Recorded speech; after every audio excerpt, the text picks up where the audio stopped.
الحمدللہ رب العالمین والعاقبۃ للمتقین والصلاۃ والسلام علی اشرف الانبیاء والمرسلین سیدنا محمد وعلی آلہ وصحبہ اجمعین، اما بعد، اعوذ باللہ من الشیطان الرجیم، بسم اللہ الرحمن الرحیم۔ عزیز محترم بہنوں اور بھائیوں، الحمدللہ اللہ تعالیٰ کے فضل و کرم سے آج ہم سورہ ہود کا جو ہے وہ اس کی ابتدا کر رہے ہیں پڑھنے کی۔ تھوڑے سے تعطل کے بعد جو ہے ہم اپنے مسلسل قرآن پاک کے مطالعے کا پروگرام جو ہے وہ الحمدللہ شروع کر رہے ہیں۔ سورہ ہود کی آپ نے ابھی تلاوت سماعت فرمائی، پہلے رکوع کی، یہ پہلی 8 آیات ہیں۔ تو اس سورہ ہود کے ان آیات جو ہیں، ان کے معانی اور ان کے اندر کے جو احکام اور اس کے متعلق جو بھی مضامین ہیں اس کے اندر، ان پہ جانے سے پہلے تھوڑا سا سورہ کے بارے میں ہم جو ہے وہ تعارف، خاص طور پر بڑی اہم سورت ہے یہ، اس کے بارے میں تھوڑا سا جان لیں گے ہم سورت کے بارے کے اندر۔ اس کا نام جیسے آپ جانتے ہیں سورہ ہود ہے، اور اس سے ظاہر ہے، اس مراد ہے کہ وہ سورت جس میں حضرت ہود علیہ السلام کا ذکر آیا ہے، اور یہ نام بھی باقی تمام صورتوں کی طرح ایک علامت کے طور پہ اور شناخت کے طور پہ رکھا گیا ہے، اور چونکہ ظاہر ہے کسی نہ کسی حوالے سے صورتوں کو شناخت کرنا مراد ہے، تو کوئی نہ کوئی نام ان کو دیا گیا ہے۔ لیکن اس میں ایسا نہیں ہے کہ اس میں یعنی کوئی خاص طور پر حضرت حود علیہ السلام کا جو ہے وہ مضمون یا اس کا موضوع ہے، یہ ایسا نہیں ہے۔ یعنی اگرچہ ان کا تذکرہ ہے حضرت حود علیہ السلام کا اور حضرت حود علیہ السلام کی قوم کا تذکرہ ہے، لیکن یہ تذکرہ تمام دوسری اقوام جو ہے، 5 اور اقوام بھی ہیں جن کے ساتھ جن کا ذکر آیا ہے، تو ان کے ساتھ آیا ہے۔ تو لیکن اس کو نبی اکرم صلی اللہ علیہ وسلم نے خود بھی ہود کے طور پہ یعنی سورہ ہود کے طور پہ اس کو جو ہے خود بھی آئیڈینٹیفائی کیا ہے۔ سورت کی 50ویں آیات میں یہ لفظ ہود آیا ہے، اس کے معنی اور بھی آیا ہے، کئی جگہوں پہ آیا ہے، کل 5 مرتبہ ہود کا لفظ اس سورت کے اندر آیا ہے۔ اس سورج کا حجم کتنا ہے، اگر ہم جیسے آپ کو پتہ ہے کہ ہم نے اس سے پہلے جو ہے وہ تقریباً پڑھا ہے کہ کچھ طوال صورتیں ہیں جو بہت طویل ہیں، 200 سے اوپر، پھر اس کے بعد جو ہے وہ اس سے بھی اوپر ہیں جو، پھر اس کے بعد جو مین ہیں جن کے 200 کے اندر ہیں، پھر کچھ جو ہے جو 100 کے اندر ہیں۔ تو یہ اس سے پچھلے سورج جو تھی سورہ یونس بھی، وہ آپ نے دیکھا کہ وہ بھی کم و بیش اتنی ہی صورت تھی، اور اس کا حجم بھی اتنا ہی تقریباً ہے۔ وہ 11 رکوعوں پہ مشتمل تھی اور یہ 10 رکوعوں پہ مشتمل ہے، اور اس کی 123 آیات ہیں اس کی صورت کی۔ زمان نزول بھی اس کا جو ہے اس کے ساتھ ساتھ ہے، سورہ یونس کے ساتھ ساتھ ہے۔ مصحف کے اندر بھی یہ بالکل بالترتیب رکھی گئی ہیں، یعنی ایک کے بعد دوسری رکھی گئی ہے، لیکن یہ نازل بھی اسی طریقے سے ہوئی ہے، یعنی کم و بیش یہ سورہ یونس کے بعد نازل ہوئی ہے، تو اس کو بعد میں جو ہے وہ رکھ دیا گیا ہے، اور ظاہر اس لحاظ سے پھر یہ بھی مکی صورت ہوئی ہے۔ اچھا، اس صورت کی اہمیت اور فضیلت کیا ہے؟ نبی اکرم صلی اللہ علیہ وسلم کے حوالے سے یہ بہت اہم، آپ کے قول مبارک کے حوالے سے یہ بہت اہم صورت ہے۔ آپ صلی اللہ علیہ وسلم نے فرمایا، ابن عباس رضی اللہ تعالیٰ عنہ سے روایت ہے، قال ابو بکر رضی اللہ تعالیٰ عنہ، حضرت ابو بکر رضی اللہ تعالیٰ عنہ وسلم نے جو ہے ایک دفعہ جو ہے وہ نبی اکرم صلی اللہ علیہ وسلم سے فرمایا کہ یا رسول اللہ قد شبتا، اے اللہ کے رسول صلی اللہ علیہ وسلم آپ جو ہے بوڑھے ہو رہے ہیں یا بوڑھے ہو گئے ہیں۔ تو نبی صلی اللہ علیہ وسلم نے فرمایا، قال شیبتنی ہودا والواقع والمرسلات وما یتساءلون وَإِذَا الشَّمْسُ كُوِّرَتْ۔ نبی صلی اللہ علیہ وسلم نے فرمایا کہ مجھے جو ہے وہ بوڑھا کر دیا ہے سورہ ہود نے، سورہ واقعہ نے، سورہ مرسلات نے، سورہ ما یتساءلون نے، اور سورہ اذا الشمس كُوِّرَتْ نے بوڑھا کر دیا ہے۔ اور ایک جو ہے روایت کے اندر آتا ہے، نبی صلی اللہ علیہ وسلم کہ قد شیبتنی ہودا واخواتها، کہ مجھے سورہ ہود اور اس جیسی صورتوں، اس کی بہنوں یعنی اخواتها کا لفظ استعمال ہوا ہے، یعنی اس کی بہن جو ہے، یعنی دوسری صورتیں، اسی جیسی جو دوسری صورتیں ہیں، اور اس آیت کے اس جو آپ کے سامنے ہے جو روایت اس روایت کے اندر ان صورتوں کا نام بھی دیا گیا کہ ان صورتوں نے جو ہے وہ بوڑھا کر دیا ہے۔ اب کیوں یہ نبی اکرم صلی اللہ علیہ وسلم نے فرمایا کہ مجھے سورہ ہود نے بوڑھا کر دیا ہے؟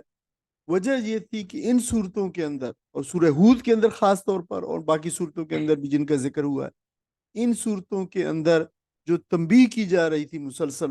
مشرکین مکہ کو، کفار مکہ کو، اس کی بنا پر آپ صلی اللہ علیہ وسلم کو یہ خوف لگا رہتا تھا، یہ دھڑکا لگا رہتا تھا کہ کہیں یہ بھی نافرمانی کی وجہ سے اسی عذاب کا شکار نہ ہو جائیں جس سے جو اس سے پہلے قومیں ہو چکی ہیں۔ ظاہر ہے اس سے پہلے قوموں نے جب اپنے رسولوں کو چھٹلایا تو پھر اللہ تعالیٰ نے جو ہے وہ ان کو جو ہے صفحہ ہستی سے نیست و نابود کر دیا۔ ان کا تذکرہ اس صورت کے اندر خاص طور پر ان قوموں کا بہت ہے۔ تو جب یہ تذکرہ آ رہا تھا تو نبی اکرم صلی اللہ علیہ وسلم کو ہر وقت دھڑکا لگا رہتا تھا کہ کہیں ایسا نہ ہو کہ میری قوم جو ہے یہ تکذیب کے جرم میں اور مجھے میری دعوت کو چھڑلانے کے جرم میں کہیں جو ہے اسی عذاب کا شکار نہ ہو جائے۔ تو اس فکر نے نبی اکرم صلی اللہ علیہ وسلم کو جو ہے وہ بوڑھا کر دیا تھا۔ تو اس حوالے سے میرے عزیز بہنوں اور بھائیوں، یہ بہت اہم صورت ہے کہ ہمیں اس صورت کے اندر جو اللہ تعالیٰ نے جو میسج، جو پیغام، جو تحدید موجود ہے صورت میں، یعنی جو دھمکی موجود ہے اللہ تعالیٰ کو نہ ماننے کی صورت کے اندر، اور جیسے اس کو ماننے کا حق ہے، تو پھر اس حوالے سے جو ہے وہ بہت اہم صورت ہے یہ۔ اب سورہ ہود کے نزول کے وقت صورتحال کیا تھی، اس کا پس منظر کیا تھا جب نازل ہوئی؟ وہ وہی بات ہے جو بھی میں نے کہا، یعنی آپ اس قول مبارک، یہ جو آپ نے صلی اللہ علیہ وسلم فرمایا کہ شیبتنی ہودم والواقعہ، اس سے اندازہ ہوتا ہے کہ اس صورت کے نزول کا زمانہ آپ صلی اللہ علیہ وسلم کے لیے کتنا گراں تھا۔ اب دیکھیں قریش جو تھے انہوں نے، اب یہ 11-12 ہجری کی نبوی کی بات ہے، تو قریش نے شرافت اور نجابت کی ہر رمق چھوڑ کر مخالفت اور دشمنی کی ہر حد جو ہے نا وہ کراس کر لی تھی۔ نہ تو انہیں قرابہ داری کا احساس تھا، نہ ہمسائیگی کا، نہ قومیت کا، نہ شہریت کا، نہ دوستداری اور کسی رشتے کا لحاظ تھا۔ تو انہوں نے اسلام کی اور نبی اکرم صلی اللہ علیہ وسلم کی دشمنی میں وہ بالکل اندھے ہو گئے تھے، اور آپ کی کوئی بات سننے کو جو ہے روادار نہ تھے۔ تو ان کا رویہ بالکل ٹھیک ٹھیک اسی طرح ان قوموں جیسا ہو رہا تھا جو اس سے پہلے اللہ تعالیٰ کے عذاب کا شکار ہو چکی تھی۔ اور اس دوران پھر قرآن مجید میں مسلسل تنبیہات نازل ہو رہی تھی، مکی صورتیں نازل ہو رہی تھی جن کا بھی ذکر ہوا ہے، یہ صورت نازل ہو رہی تھی، ان بٹوین وہ بھی نازل ہو رہی تھی۔ تو ایسا معلوم ہوتا تھا کہ بالکل اب ان کے لیے آخری ساتھ آنے والی ہے، اور وہ وقت بہت قریب ہے جب نافرمان قوموں کی لپیٹ جو ہے وہ صف لپیٹ دی جاتی ہے اور ان کو دی گئی مہلت ختم ہو جاتی ہے۔ تو آپ صلی اللہ علیہ وسلم ان تنبیہات کے نزول پر شدید مضطرب اور فکر مند رہتے، اور آپ جو ہے نہیں چاہتے تھے کہ کسی طرح بھی آپ کی قوم جو ہے اللہ تعالیٰ کے عذاب کا جو ہے وہ شکار ہو جائے۔ تو آپ صلی اللہ علیہ وسلم نے اس درد اور بے چینی کے ساتھ پوری ہمدردی اور غم گساری سے قریش مکہ کو دعوت پہنچائی، اور ان اس خطرے سے آگاہ کرنے کی کوشش کی جو اس روش پر چلنے والی تمام قوموں کا جو انجام ہو چکا تھا۔ اب اس سورہ ہود کی جو ہے خصوصیات کیا ہیں، چند خصوصیات کو جو ہے مد نظر جو ہے وہ ذہن میں رکھ لیجئے۔ یہ صورت جیسے ابھی اس کا ذکر ہوا ہے اب تک کا، تو اس حوالے سے یہ صورت بڑی جلالی فضا کی صورت ہے، یعنی اس میں بڑا جلال ہے کہ اگر دیکھو اللہ تعالیٰ نے ان قوموں کو ایسے ایسے ایسے ایسے صفحہ ہستی سے